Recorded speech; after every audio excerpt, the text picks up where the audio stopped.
सौराष्ट्र के जूनागढ़ में ब्राह्मण कुल में नरसिंह मेहता का जन्म हुआ। बचपन से ही प्रभु भक्ति में लीन रहते थे। संतों के संकीर्तन में भाग लिया करते थे। जो संत करते थे, जो भक्त करते थे, वो उनको पसंद आता था।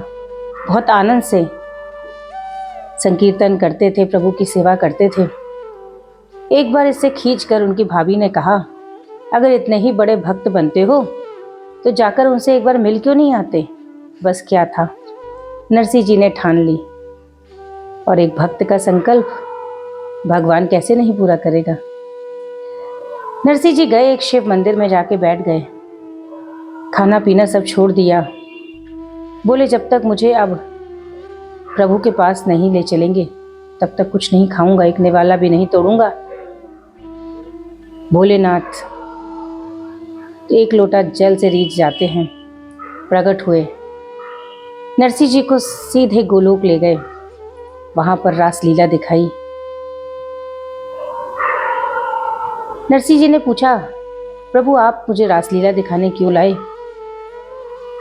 भोलेनाथ ने कहा, क्योंकि तुम्हारे पास मांगने को तो कुछ था नहीं। तुम्हें क्या देता, मैंने तुम्हें वही दे दिया जो मुझे सबसे प्रिय है, रासलीला। रासलीला देखने के बाद प्रभु का आदेश हुआ कि नरसिंह जी को संसार में रहना होगा कुछ दिन और जो भी प्रभु के कार्य हैं वो करके फिर लीला में सदा सदा के लिए भाग लेना होगा।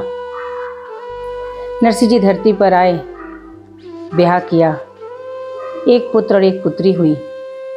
परंतु प्रभु से कभी कुछ मांगते नहीं थे।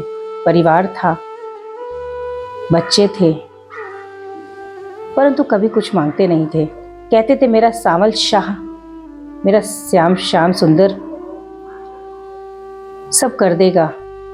ऐसा अटूट विश्वास कि जब पुत्री की शादी हुई तो स्वयं प्रभु ने सारा अरेंजमेंट किया, सामग्री जुटाई, शादी की सब तैयारियां करी। ऐसे ही पुत्र की शादी भी प्रभु की कृपा से ही हुई। यहाँ तक कि अपने पिता की 13वीं में गए बाजार से घी लाने। वहां संतों की मंडली निकली, कीर्तन हो रहा था। भूल गए कि घर घी लेकर के आना है।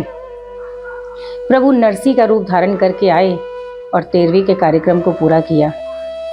एक बार तो नरसिंह जी ने ठान ली कि ये प्रभु की मूरत मुझे माला नहीं पहनाएगी तो मैं अपने प्राण त्याग दूंगा।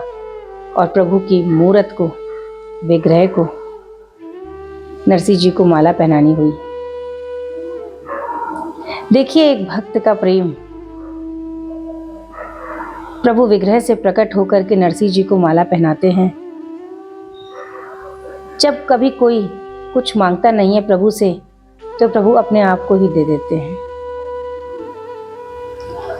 ऐसा नरसिंह का चरित्र आज देखिए, भक्त चरित्र में हम कितने गर्व से उनका नाम लेते हैं। पर सोचिए, यदि हमारा परिवार हो, बच्चे हों और हम प्रभु से मांगते ही मांगते रहें तो क्या हमारा नाम कभी कोई गर्व से लेगा? कोई नहीं। सब छोड़ने पर ही सब कुछ मिलता है, ये सदा ध्यान रखें। जिसको भी ज्यादा पाने की कोशिश करेंगे वो दूर चला जाएगा, और जो दूर करने की कोशिश करेंगे वही पास आएगा। प्रभु को सदा पास रखिए, माया को दूर रखिए, इच्छाओं को दूर रखिए। यही इन भक्तों के चरित्र से हमें सीखने को मिलता है। श्री हरिवंश। राधे राधे।